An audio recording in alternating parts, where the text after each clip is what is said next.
Hey everyone, so very exciting video here. We have an unboxing of the Sony Xperia XA1. So with this phone, you're getting excellent cameras, both front and rear at a budget price. And a quick look at the box, you see Xperia and Sony there. Look at the bottom, Xperia XA1. Look at the side.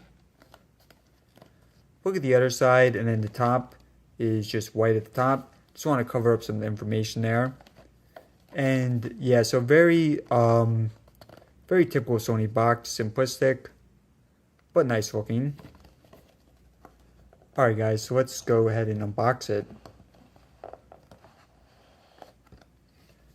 Alright, so right on top we have the Sony Xperia XA1, and we'll be looking at this in a minute.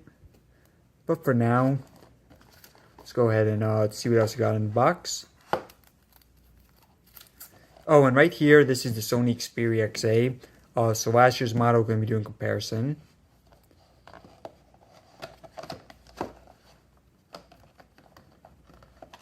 Alright, looks like we got some guides here.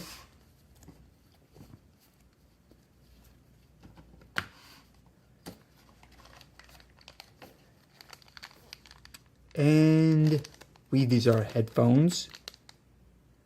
Yes, got some headphones there. Let's take a quick look at them.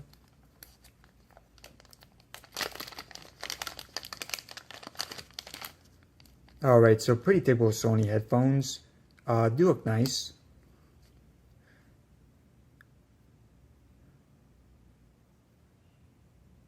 Alright, let's check out some more. So yeah guys, this phone, only a few $100s. I really love the design. The Xperia XA. One of my favorite designs for Sony phone. Got that edge-to-edge screen display, and as you see, it's back for the XA1. Alright, so what else we got here? We got the wall adapter, and of course that will change depending on the region. And we got a USB Type-C cable. So yeah, this phone does have USB-C. Last year's model was micro USB. And then another wall adapter. So power charger.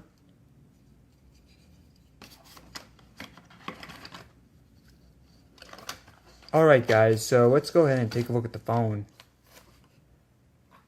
See, I think pretty good unboxing there, even with the XA, rather the Sony Xperia XA. I did not get headphones for that.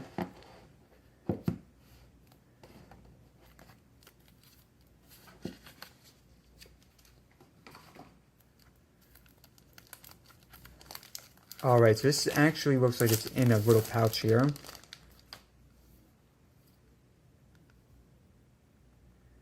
And I believe this should come off. Yep. And this as well. So you have dual SIM card phone.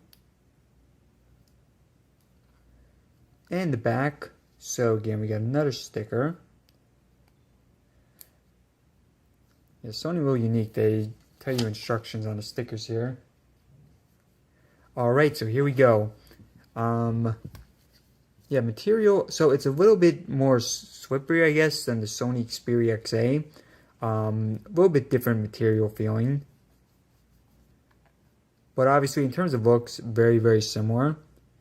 Now, you guys can tell the rear-facing camera is larger. That's because it is a better camera. 23 megapixels versus 13 on last year's model. Yeah, aside from that, very similar looking. I actually think the XA1 might be a little bit bigger. Let's see. Yeah, I mean, if it is, it's like a fraction of a centimeter. And looks like last year they had metal on the sides here, but I think this year they changed the plastic. I think I kind of like last year's look a little bit more. Although still very nice looking. And I think it's just personal preference. Let me know what you think in the comments. So look at the bottom of the phone. You see on the XA1 you got USB-C, and last year's model, the XA, you got micro USB. Look at the side. Neither of these phones have fingerprint scanners. Unfortunately, both have power buttons. Look at the top, so headphone jacks there. And the other side. So yeah, here's another look at the size difference between the two. And let me just stack the XA on top of the XA1. Show you guys a better angle of that. So yeah, XA1 definitely a tiny bit bigger, but not a huge difference.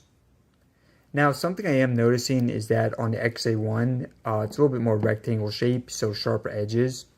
On last year's XA, a little bit more circular, as you guys can see there.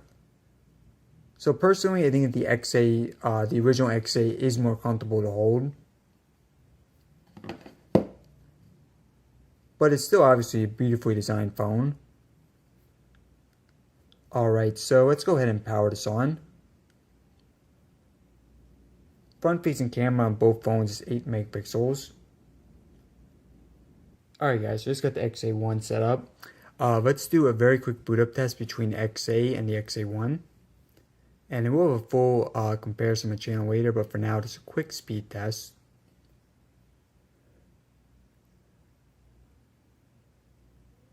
Now, on the XA1, you are getting the MediaTek Helio P20 processor and 3GB of RAM. The XA has a MediaTek P10 processor and 2GB of RAM. So should definitely see performance improvements with the XA1.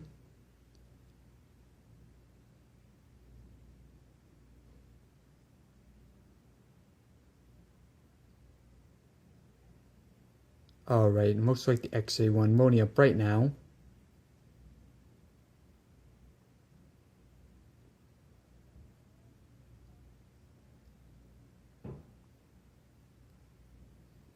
And let me show you guys the interface, and now the XA is up as well.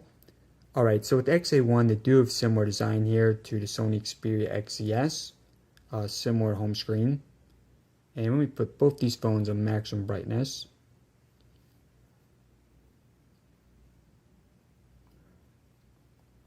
Alright, so I haven't downloaded any apps or anything, we'll be doing that. But just a very quick look at the interface.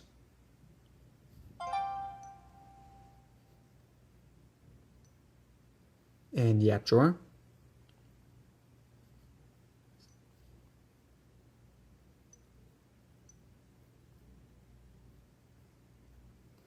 So you guys, first impressions, I think the XA1 feels pretty snappy.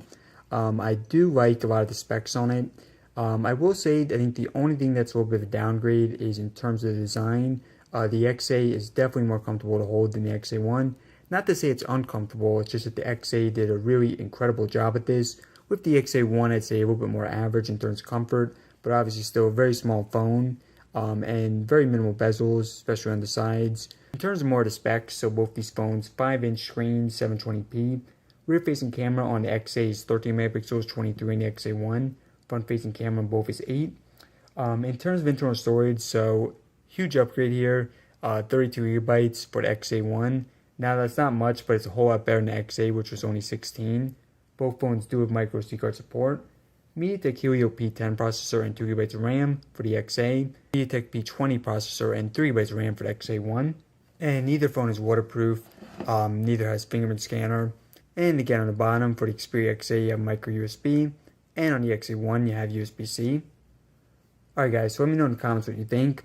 I'm very excited to use this phone. We'll be doing a lot of speed test comparisons.